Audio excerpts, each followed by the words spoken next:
Welcome to Purpose 360. I'm Carol Cohn, and I'm so thrilled to share with you that we were just named Best Business Podcast by Discover Pods, chosen by popular vote. Thank you so much to our guests, listeners, and friends for your ongoing support. Purpose, social impact, and sustainability, the work that we've done for decades, the work that you do every day, they're all essential to an organization's success. And by sharing bold and practical insights, we strengthen our companies, our organizations, our personal careers, our impact, and we continue to build our courage to keep moving this critical work forward. So thank you again. Now let's get on with the show. I'm Carol Cohn, and welcome to Purpose 360. The podcast that unlocks the power of purpose to ignite business and social impact. You know, there may be no tougher job today than being a CEO. Leaders are operating in a world defined by upheaval, geopolitical instability, economic uncertainty, cultural division, relentless technological change, and now the rapid acceleration of AI. Expectations are higher, trust is more fragile, and the margin for error feels smaller than ever. In that environment, the questions CEOs are asking have shifted. They're no longer just about strategy or innovation. They're about people. Few people are listening more closely to those questions than our guest today, Alan Murray. Alan is a journalist at heart with decades of experience covering business and leadership at the highest levels. Today, he is the founding president of the Wall Street Journal Leadership Institute, created to give senior executives something increasingly rare, a trusted space for peer learning.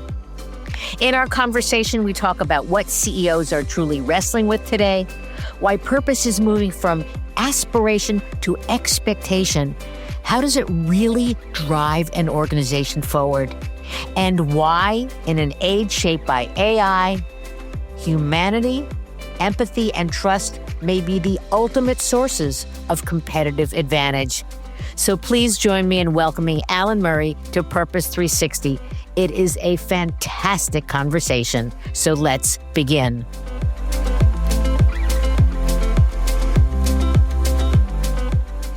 Welcome back to the show, Alan. Great to be back with you, Carol. Thanks for having me. Oh, it's my pleasure. I was trying to think about, what do I call Alan? Is he a CEO whisperer, a CEO listener? I mean, your entire career, you have spent interviewing CEOs, being with them at conferences, roundtables, et cetera. How might you describe your CEO leadership title? Oh, so many ways to answer that question. Look, but I appreciate what you say. I'm a journalist, have been a journalist my whole life, think of myself as a listener more than anything else. But I have had the good fortune over the last 2 decades to have extraordinary access to the CEOs of the largest organizations and being able to have conversations with them and get a clear sense of what they're thinking about and what's top of mind and what their anxieties are. Well, there's a lot today. Yeah, there's a lot there. Yeah. But to your question about the Leadership Institute, I think the guiding motivation of the Wall Street Journal leadership is this sense that, everybody's talking about technology, everybody's investing in technology, companies are thinking about how AI is going to transform them. And that if you stop and think about it, or if you listen to CEOs, you pretty quickly come to the conclusion that the challenge they have is not a technology challenge. The technology is doing fine.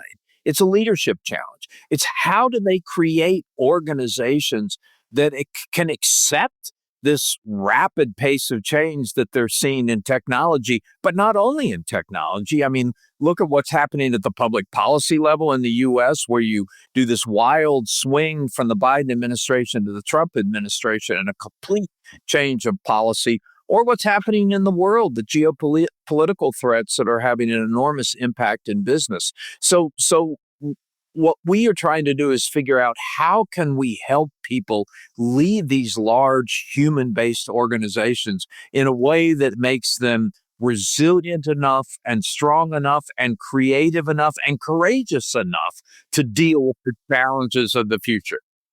That's fantastic. So was it your idea to create the institute? Was it the Wall Street Journal? It's probably a combination, but I'm very curious about the backstory. I had spent 20 years of my career at the Wall Street Journal. I love the Wall Street Journal. I ran the Washington bureau of the Wall Street Journal for a decade. It was kind of in many ways, the pinnacle of my young career. And I met with the CEO of Dow Jones, Almar Latour, and he said, "What are you thinking of doing?" And I told him about these conversations I was having. He said, "Well, don't do it for them. Come do it for us. Come home and Great. do it here." Come And I thought, home. yeah, that sounds fun. And it was in a conversation between the two of us that we decided that creating a leadership institute. Okay, so you have created various communities within the institute. So can you first? I'd love to talk about a little the shape of the institute. Yeah, so let's do a quick look at the institute. Right now, we have about 800 members. Close to half of those are in our CEO council. The other half are spread through the other councils, CFO, the tech council, which tends to be CIOs and chief technology officers. We have a CMO council. We think that 800 can be 2 or 3 times as large as that over the next couple of years, both by strengthening the existing councils, but by figuring out where we should build new ones. Each of these councils has events, summits. We also do dinners. We're also looking at other types of services we could provide, both kind of one-on-one connections, but also research that we can provide to them. We're doing some peer polling, elite polling, where we will, let's just take as an obvious example, when the tariff, what was it called? Liberation Day. When Liberation Day happened in Right. April, we went to all our CEOs and said, "What do you think the effect of this will be?" And we got a very quick response. And we were able to take that back to the CEOs within just a couple of days so they could see how their peers were thinking about it. So it's that notion of peer exchange, peer sharing, peer learning that is at the center of the Institute. And the basic premise is that most of the challenges that leaders are dealing with today are being thrown at them by the pace of change. So they're not things that they would have studied in school or can learn in school. And the best way to learn is to learn from the people who are on the front lines doing it. And so that's what we try to create at the Leadership Institute. So it sounds it's very agile, it's fast in many ways. It's, one to one, and it's something you can really get insights and really apply them quickly. That is our aspiration. Right. Okay. And how is it going so far? It's going great. It's very different. At Fortune, I was the CEO. I had my own little organization, and people tended to do what I asked them to do. At the Wall Street Journal and Dow Jones, it's a much bigger company, much more matrixed organization, requires me to rely more on informal rather than formal power. But I think I've got a great team in place. I think everybody at the organization understands what we're trying to do, and we're moving ahead. So, what are CEOs saying right now? What's the conversation that's going on? I have like many conversations, some of them off the record, some of them on the record, but we just recently had our CEO Council Summit that kind of encapsulated what I've been hearing all year. And there are 2 things I would say. One is, I thought the obsession of the year would be what's happening in Washington, the policy changes, because they've been huge. I mean, tax, tariff, complete reversal of regulatory direction, the transactional nature of the new administration, all of those things have created huge new obstacles and opportunities for CEOs. I thought that would be the leading topic of the year. I knew AI was on everyone's mind, but I thought it'd be overshadowed by policy. I was wrong. I mean, the AI opportunity and challenge is so huge and so captivated the minds of the CEOs that it continuously rises above everything else. And that gets to the second thing, which you will appreciate and are very tuned into. While the conversations I've been having start as conversations about technology, you get about 15 minutes into them and you very quickly realize we're not talking about technology. We're talking about people. We're talking about culture. We're talking about leadership. Ah, an idea that is now perfect for the times. But are the conversations about people, culture, how am I going to be a human in this AI? Let's pivot to the AI world that we're in, that you call maybe the fourth revolution. And is it? I want to take one question. Do you use AI? You must. I do. Personally, I use it every day.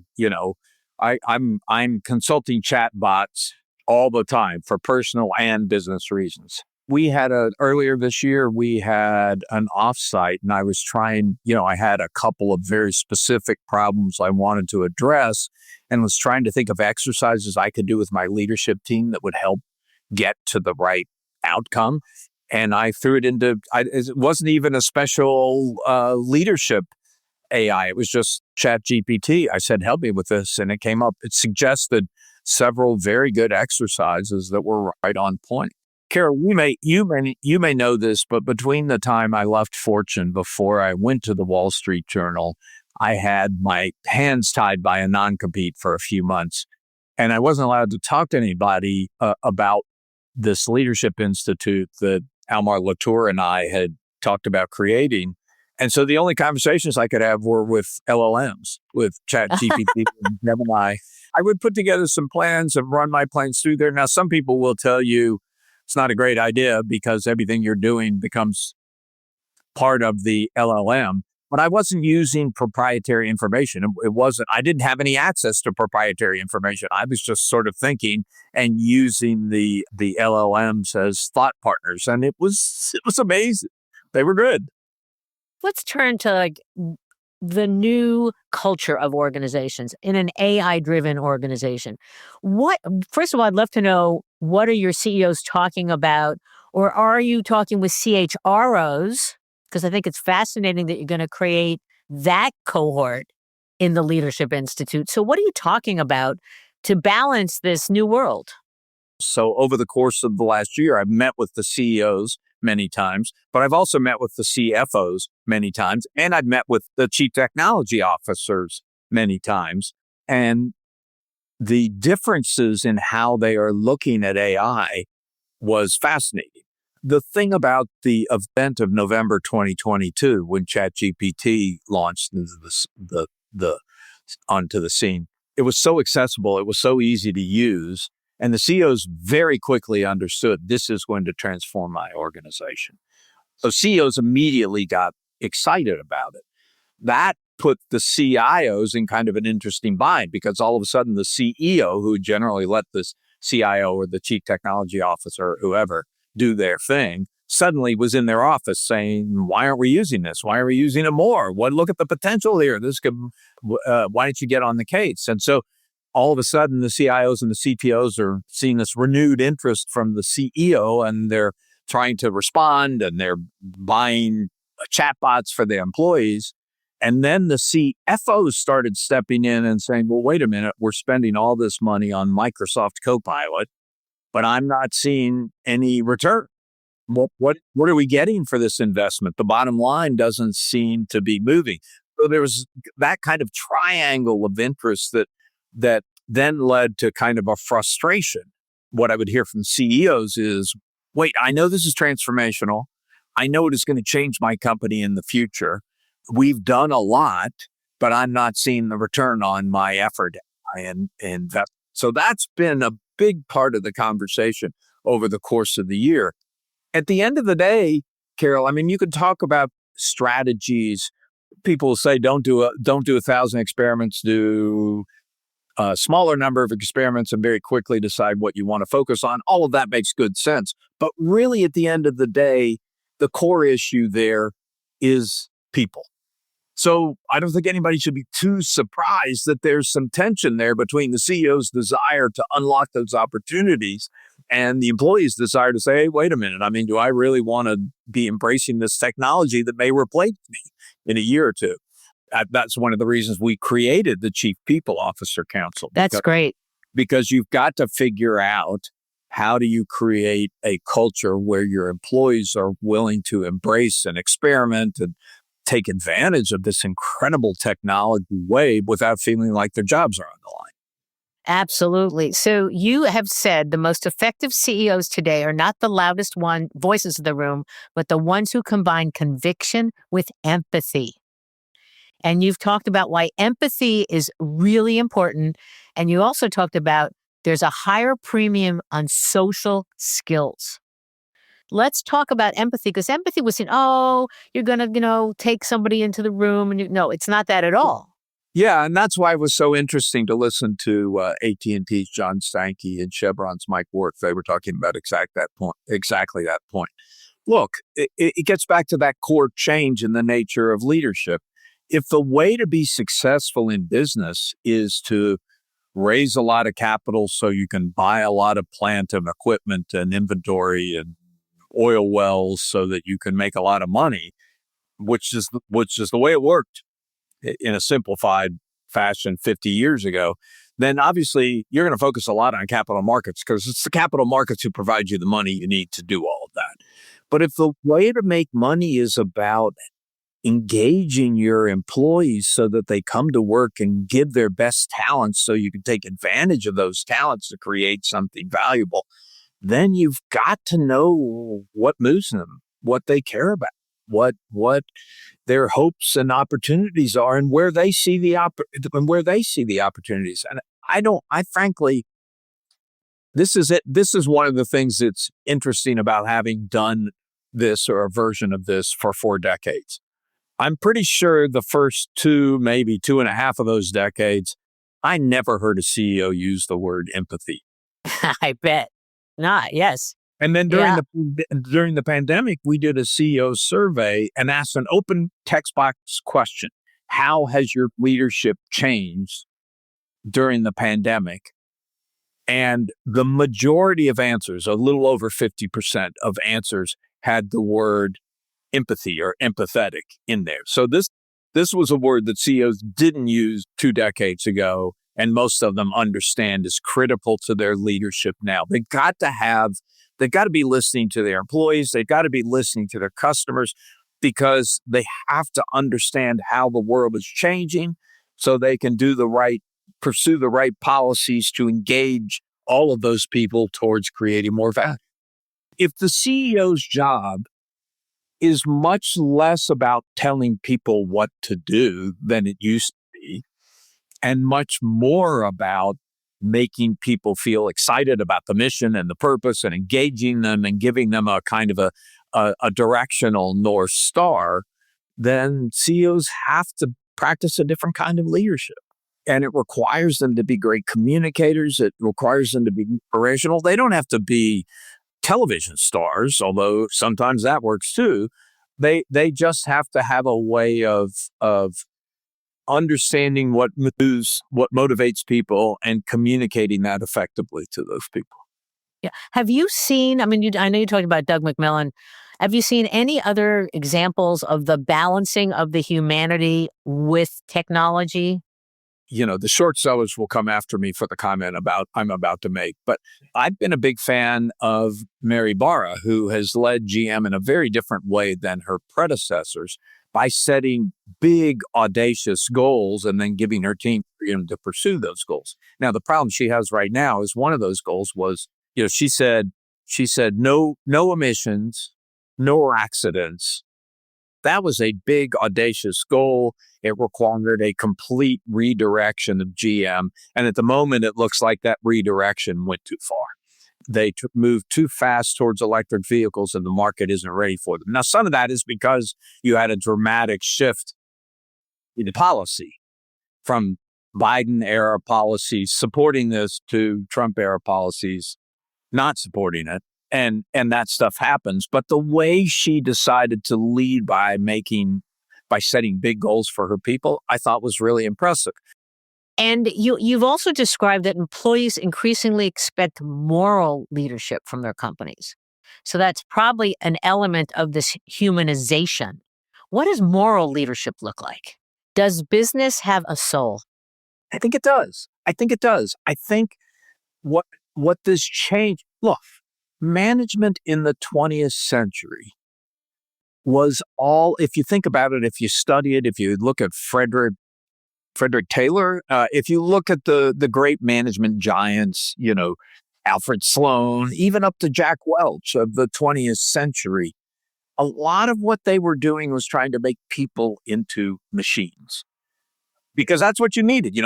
What's happened in the 21st century is the machines are taking care of themselves. Thank you very much. People don't have to be machines. Machines are doing a very good job at that.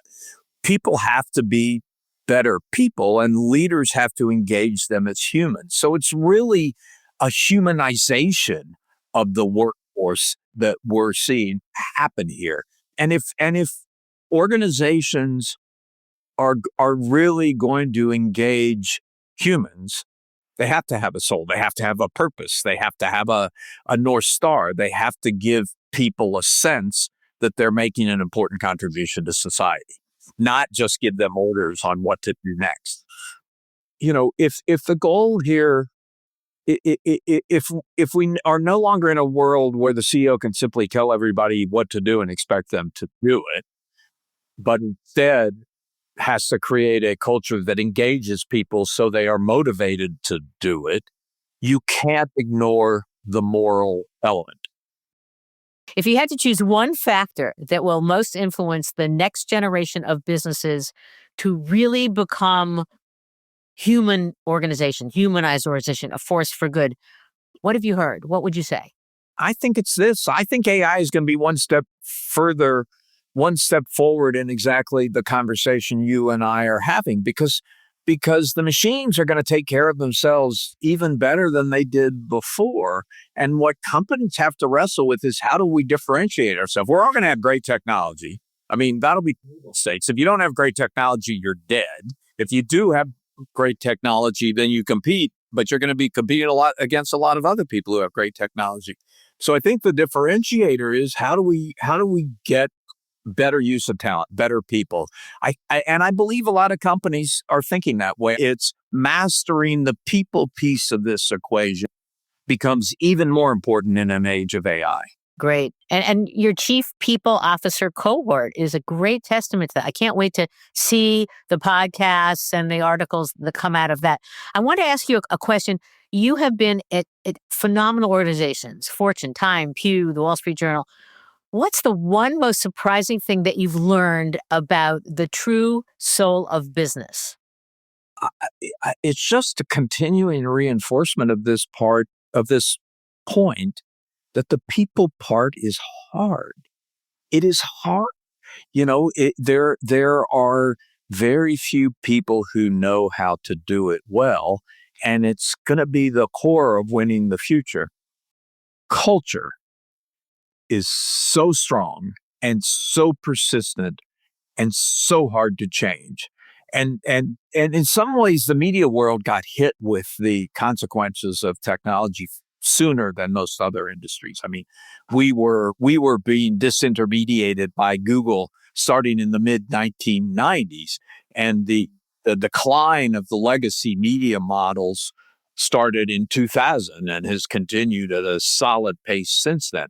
So we were early to feel the effects, and yet there's so many cases now, 20 years later, where I can still see legacy culture in media organizations that hasn't adopted to the reality that we've been living with for 2 decades. So all of which gets back to the bigger point, which is culture is sticky, culture is hard, and getting it right is critical, important, but difficult work. And that's why it was so interesting at our CEO Council Summit to hear the same thing is true at Chevron, the same thing is true at AT&T, that this is the great challenge of our times.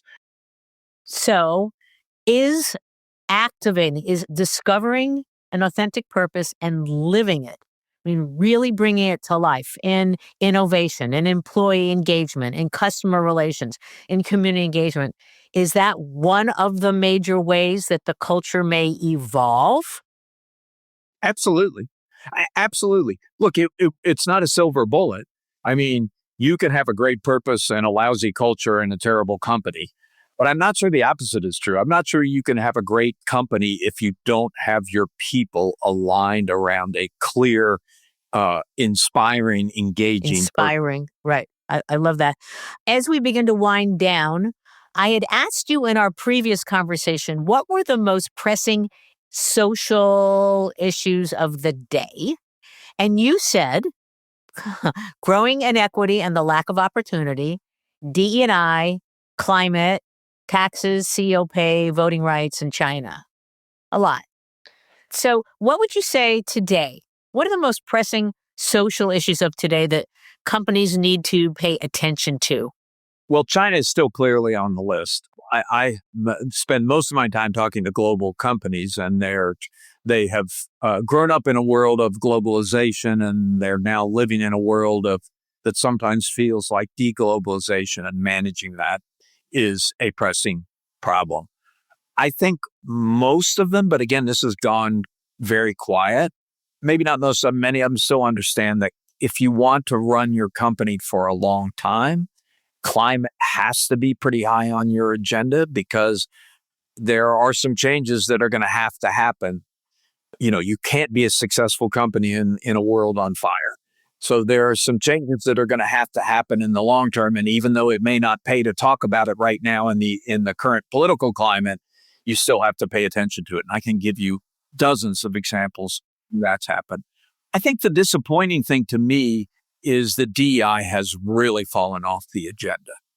You and I have been talking for 30 minutes here about the importance of culture, but I don't think the DEI movement did its job in terms of convincing corporate leaders of the core value. I mean, you and I know at the end of the day, this gets back to empathy, frankly. You can't be a great institution if you don't have your ear to the ground and you're listening to all kinds of information from all kinds of places and all kinds of people. And reflect your customers. Yeah, and those people have to report to your customers. So I think that's a fundamental fact. Thank you for that. So, two more questions. What advice would you give to young people who say, that's hard times, but I want to work for a company that has got a soul, or it's purposeful, it's real, it's authentic? What advice do you give to young people today, how they can get that job? Because it's really hard out there right now. It's hard. And look, you have to show some flexibility. I mean, if every young person follows their purpose and their purpose doesn't happen to meet the demands of business at the moment, somebody's going to be left out in the cold. So you have to show some flexibility, and you have to understand that you can't expect companies to share all your political beliefs if their customers and their employees don't share all your political beliefs. So I think there's been a lot of inflexibility among young people that has contributed to the problem. But look, at the end of the day, if I'm right, and I'm pretty sure I am right, companies need employees who are better people, who understand how to build loyalty among groups of people and get everybody aligned around a mission and get everybody moving forward in the same direction. What you referred to as social skills, that's what they need. There was a time not too long ago, Carol, when the cover of Business Week said, "Learn how to code." Everybody needs to learn how to code. Well, that advice no longer holds. I mean, the LLMs are going to do a pretty good job of basic coding. What everybody needs are people who can motivate, organize, who can ask the right questions, get people moving in a same direction around a common purpose.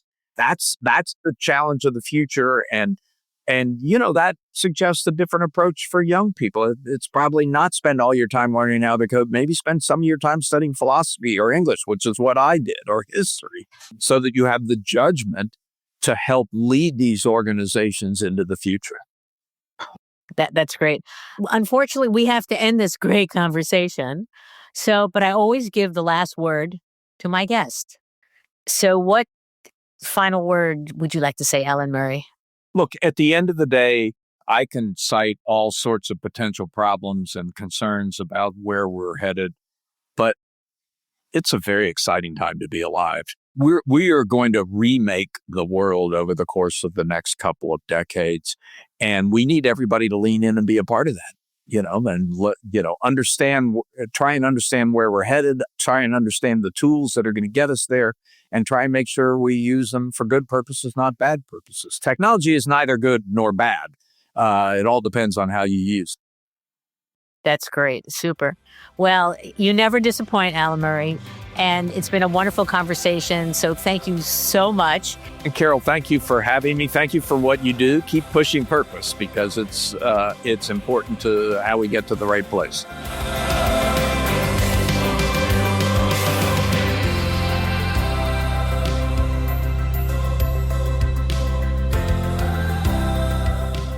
This podcast was brought to you by some amazing people, and I'd love to thank them. Ann Hundertmark and Kristen Kenny at Carol Cone on Purpose, Pete Wright and Andy Nelson, our crack production team at True Story FM, and you, our listener. Please rate and rank us, because we really want to be as high as possible as one of the top business podcasts available, so that we can continue exploring together the importance and the activation of authentic purpose. Thanks so much for listening.